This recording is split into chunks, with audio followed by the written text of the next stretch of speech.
Votre joie prouve votre foi en Dieu. Shalom bien-aimés dans le Seigneur. Notre méditation du jour s'intitule « Votre joie prouve votre foi en Dieu ». Nous tirons notre texte dans Jean 20, 29 qui nous dit ceci. « Parce que tu m'as vu, tu as cru. Heureux ceux qui n'ont pas vu et qui ont cru. » Alléluia. Dans ce passage, il s'agit de Thomas qui a refusé de croire à la résurrection de Jésus, car il ne l'a pas vu de ses propres yeux quand Jésus était apparu aux autres disciples. Lorsque Jésus est revenu parmi eux et que Thomas était enfin présent, il a effectué une vérification physique et a confirmé la résurrection du Christ. Suite à cette attitude, Jésus lui dit « Parce que tu m'as vu, tu as cru ». La foi de Thomas était alors humaine, imparfaite, car il voulait voir pour croire. Cependant, Jésus allait le guider sur la voie de la foi parfaite en Dieu.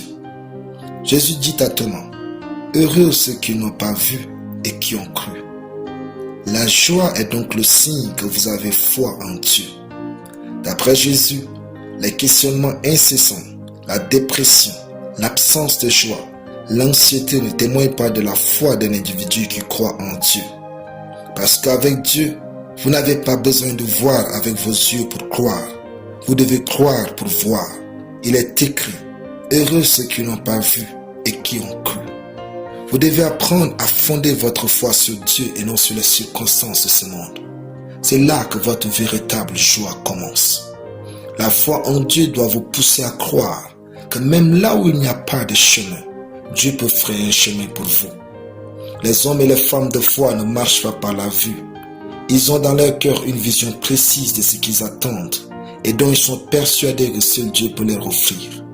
La foi en Dieu commence quand l'espoir humain prend fin. Quand il n'y a plus d'espoir possible, c'est là le temps parfait pour croire en Dieu.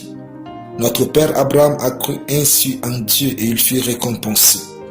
Romains 4, 18 dit de lui, espérant contre toute espérance. Il crut en sorte qu'il devint père d'un grand nombre de nations. Au lieu de croire les circonstances pour vous définir, croyez à la personne que vous pouvez devenir. Placez votre joie dans ce que vous croyez et non dans ce que vous voyez. Dieu va vous honorer. Apprenez à vous réjouir quand rien n'indique votre miracle. Cela démontre l'authenticité de votre foi. Alléluia. Prions. Je déclare dans ma vie que Dieu est ma force et celui qui ferait mes chemins vers le succès, la joie et la paix au nom de Jésus. Amen.